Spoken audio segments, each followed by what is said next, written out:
வணக்கம் மக்களே! Big pass வீட்டுக்குள்ள நடந்த விபரீதம் அப்படின்ற விஷயங்கள் தான். ஆமாங்க. விளையாட்டு விபரீதமாகும் அப்படின்றத கேள்விப்பட்டிருக்கோம். இன்னைக்கு அது நடந்திருக்கு அப்படின்னே சொல்லலாம். இன்னொரு வகையில சொல்லலாம் அப்படின்னு பார்த்தீங்கன்னா, புலி வருது, புலி வருது அப்படின்னு நீ சொல்லிக்கிட்டே இருந்தேன்னா, என்னைக்காவது ஒரு நாள் புலி வரும்போது உன்னை யாருமே நம்ப மாட்டாங்க அப்படின்ற ஒரு பழமொழி இருக்கு இல்லையா?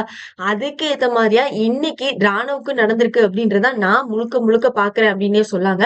அவரு எப்பவுமே நான் ஏதாவது ஒண்ணு டிஃபரெண்டா பண்றேன், பண்றேன் அப்படின்ற மாதிரியான விஷயங்கள் பண்ணதுனால, இன்னைக்கு நிஜமாவே அப்படி ஒரு விஷயங்கள் நடக்கும்போது கூட அவர் அங்க யாருமே பெருசா நம்பல அப்படின்ற ஒரு விஷயங்கள் தான் நம்மளால பார்க்க முடிஞ்சதுன்னே சொல்லலாம்.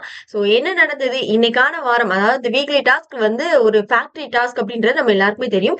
ஒவ்வொரு சீசன்லயும் இது பிசிக்கல் வயலன்ஸ் ரேஞ்சில வந்து போயிருக்குன்றதும் நம்ம அசீம் ப்ரோ சீசனா இருக்கட்டும், மகத் சீசனா இருக்கட்டும், எவ்வளவு விஷயங்கள் நம்ம பார்த்திருக்கோம்ன்றது தெரியும் இல்லையா?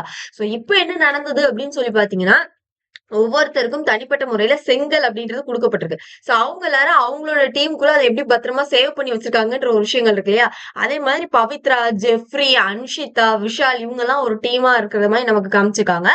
இப்போ வந்து என்னன்னா, பவித்ரா கல்ல சேவ் பண்ணும்போது, ராணவ் எக்ஸ்ட்ராவா உள்ளுக்கு போய் அந்த கல்ல எடுக்க ட்ரை பண்றதுக்கு விளையாண்டுருக்காரு. ஓகே, ஒரு டீம்கிட்ட இருந்து இன்னொரு டீம்ட்ட எடுக்கிறது நடக்கிறது தான் கரெக்ட்டா? அந்த மாரி அவங்க வந்து பண்ணிட்டு இருக்காங்க அப்படின்னே சொல்லலாம். அப்ப என்ன ஆகுது அப்படின்னு சொல்லி பார்த்தீங்கன்னா, அவர் வந்து முத்து அண்ட் மஞ்சரியோட டீம்ல இருக்காரு ராணவ். இப்ப என்ன ஆயிடுது அப்படிங்கும்போது, ராணவ் வந்து அத எடுக்க போகும்போது ஜெஃப்ரி வந்து தடுக்குறாரு. தடுக்கும்போது 2 பேரும் கீழ விழுந்த மாரி தான் நமக்கு வந்து தெரியுதே தவிர, அந்த இடத்துல என்ன ஆயிடுதுன்னா, அவரோட லெஃப்ட் சைட் கைய வந்து முடியல அப்படின்னு சொல்லி அழுது துடிக்கிறாரு கீழ வலியில.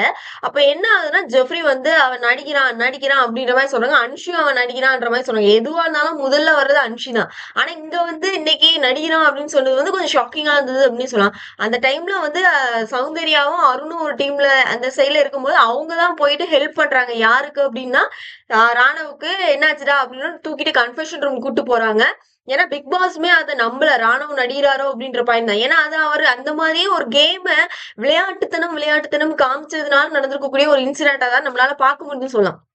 அப்ப என்ன ஆகுது அப்படின்னா, அங்க இருந்து அவங்கள வந்து உள்ளுக்கு கூப்ட்டு போறாங்க. கன்ஃபெஷன் ரூம்க்கு ரொம்ப நேரம் ஆயும் எதுவுமே இல்ல. வெளிய ஜெஃப்ரி எல்லாத்தையும் எனக்கு சொன்னா, நான் புடிச்சது ரைட் ஹேண்ட். ஆனா அவன் விழுந்தது எனக்கு லெஃப்ட் ஹேண்ட் வலிக்குதுன்னு சொல்லி விழுந்தான். அது எப்படி நியாயம்? நீங்களே சொல்லுங்க அப்படின்ற மாரி அது ஒரு பொய் அப்படின்றத சொல்லும்போது, சடனா நைட்டு பிக் பாஸ் வந்து அனௌன்ஸ் பண்றாரு. ராணவ் வந்து ஹாஸ்பிட்டலுக்கு கூட்டு போகப்பட்டிருக்காரு. அதனால கேம் வந்து தற்காலிகமா நிறுத்தப்படுது அப்படின்ற மாரி வந்து அனௌன்ஸ்மென்ட் குடுக்கையும், அவ்ளோ பேருமே பயங்கர ஷாக். ஏன்னா அவ்வளவு நேரம் அவன் நடிக்கிறான், நடிக்கிறான், போலி அப்படின்னு சொன்னவங்க அத்தனை பேருமே இப்ப வாயடைச்சு நிக்கிற ஒரு மொமெண்ட் அப்படின்றத நம்மளால பார்க்க முடியுது அப்படின்னே சொல்லலாம். சோ என்னைக்கா இருந்தாலும் அதுதான் சிச்சுவேஷன். யாருக்கா இருந்தாலும் அதுதான் அப்படிங்கும்போது, என்னைக்குமே விளையாட்டு அப்படின்றது வந்து ஒரு நாள் நமக்கே பேக் ஃபயர் ஆயிடும்ன்றதுக்கு ஒரு பெரிய எடுத்துக்காட்டு தான்.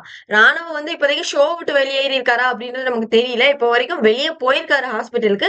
பட் ரீபேக் வர்றதுக்கு வாய்ப்புகள் நிறையவே இருக்குது.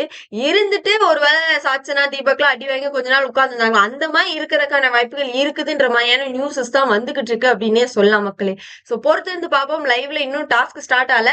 கிட்டத்தட்ட இது ஆஃப்டர்நூனுக்கு மேலதான் ஸ்டார்ட் ஆகிற மாதிரி நமக்கு சொல்லியிருக்காங்கன்றதுனால பாப்போம். என்ன நடந்ததுன்னு பாத்துட்டு இன்னொரு நேரம் லைவ்ல நம்ம டிஸ்கஸ் பண்ணலாம். அது என்ன நடந்தது அப்படின்றத.